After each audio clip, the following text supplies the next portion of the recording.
Appartement hors de prix, voisins, syndic.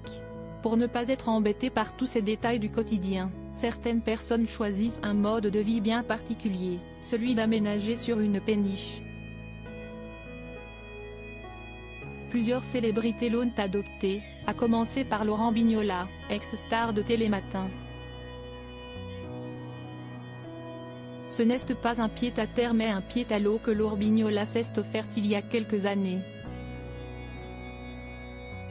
L'animateur, ancien présentateur de Télématin, remplacé depuis par Thomas Soto, Julia Vignali et désormais Marie Portolano, s'était confié à l'époque à Côté Maison au sujet de son statut d'habitant de la Seine. C'est en 2012 que Laurent Bignola a choisi d'abandonner appartement ou maison pour s'offrir une péniche qu'il a amarrée à Boulogne-Billancourt.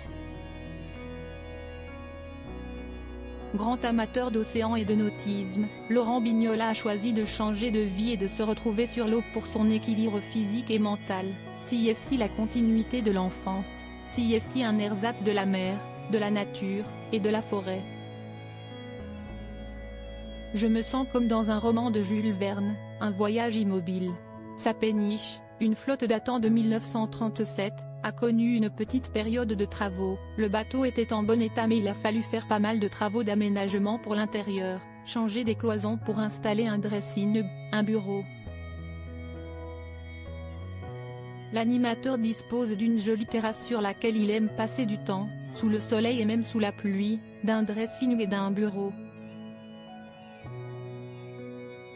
Rangé du côté des défenseurs de l'environnement, Laurent Bignola avait indiqué que sa décoration était principalement du mobilier récupéré, tout doit être fonctionnel et confortable.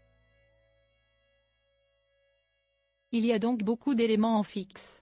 Grâce à l'obtention de cette péniche, Laurent Bignola s'est acheté la tranquillité et un semblant de vie maritime à laquelle il est très attaché. La folie des péniches. Laurent Bignola n'est pas la seule star de la télé à avoir eu l'idée d'investir et d'aménager dans un bateau sur la Seine. Christine Bravo a elle aussi suivi cette voie. Elle partage son temps entre sa maison en Corse et sa péniche à Paris depuis son mariage avec Stéphane Bachot en juin 2022. Mode de vie épousé grâce à son mari, je suis tombée par hasard sur des annonces de péniche et une agence spécialisée. C'est son directeur, Stéphane Bachot, qui m'a fait visiter ce bateau qui tombait en ruine, à l'époque. J'ai eu un coup de foudre et je l'ai acheté, racontait-elle aux Parisiens. Un coup de foudre qu'elle n'a pas eu que pour le bateau.